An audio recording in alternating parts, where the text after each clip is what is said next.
Hello friends, હું છું અલ્પા અને આજે આપણે બનાવીશું મહારાષ્ટ્રનું સ્પેશિયલ સ્ટ્રીટ ફૂડ, જેનો તમે એકવાર બનાવશો તો વારંવાર તમે બનાવશો અને તમારા ફેમિલીમાંથી મેમ્બરની ડિમાન્ડ આવશે કે આજે આ રેસીપી બનાવી છે અને આજે આપણે આ ખાવું છે.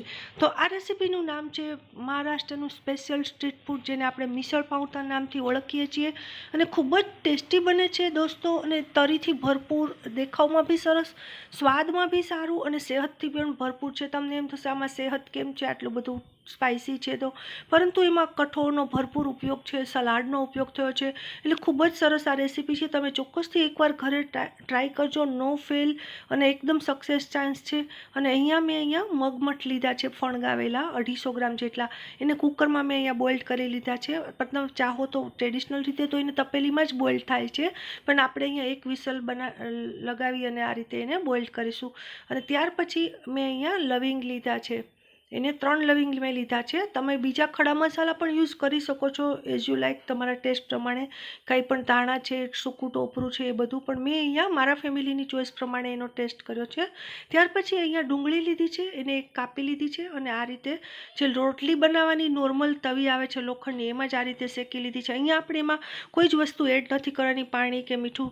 આપણે અહીંયા પર્પઝ ખાલી એ જ છે કે ડુંગળીનું મોઇસ્ચર બધું નીકળી જાય. ત્યાર પછી કોથમીરના થોડુંક ડાખલા સાથે, કૂણા ડાખલા હોય તો એની સાથે મિક્સરમાં ગ્રેવી કરી લેવાની છે કાંદાની સાથે, અને તેલ ચડિયાતું લઈ અને વઘારમાં હિંગ, મરચું અને ધાણા જીરું પાવડર મેં અહીંયા લીધો છે, અને જે આપણે ગ્રેવી કરેલી મિક્સરમાં એને આપણે એમાં એડ કરીને આ બધું જ આપણે તેલમાં સરસ રીતે આ રીતે શેકી લેવાનું છે. અને આદુ લસણ મરચાંની પેસ્ટ લીધી છે, અને આ બધા જ મસાલાને આપણે આજુબાજુમાંથી તેલ છૂટું પડે ત્યાં સુધી સરસ રીતે શેકી લેવાના છે.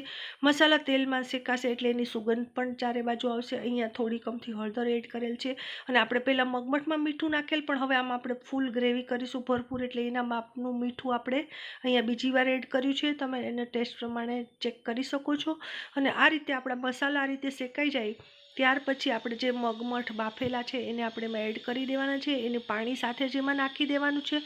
આ રીતે તમે જોઈ શકો છો કે સરસ મજાની આ રીતે આપણે ગ્રેવી, અને જે મિક્સરમાં જે આપણે ગ્રેવી કરેલી એ પણ ધોઈને પાણી એડ કરી અને ઉકાળી, અને આ રીતે આપણે તૈયાર છે આપણું મિસળ સ્પાઇસી તરીવાળું.